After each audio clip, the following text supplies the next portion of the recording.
Bundan keyin azilit ishlatmanglar. Agar sizlarni ham qo'lingizga narsa toshirayotgan bo'lsa, azilitni ishlatmanglar. O'rniga mana shunaqa Green Life tabiiy mahsuloti chiqqan bemalol perchatkasiz qo'lingizda tozalab olsanglar bo'ladi. Ko'rib turganingizdek gazim vashi toza bo'ldi.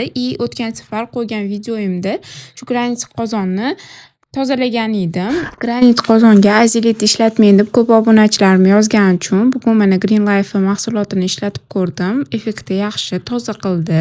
Keyin shunaqa Green Life o'zini sochuvchasi bor. Buni shunday suvga solsanglar katta bo'ladi.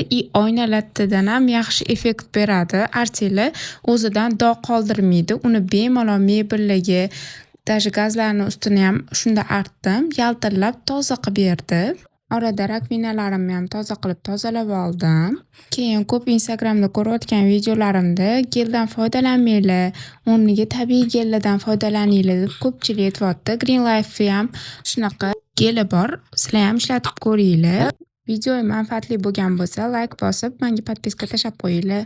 Azilitni musorga tashlashni unutmanglar.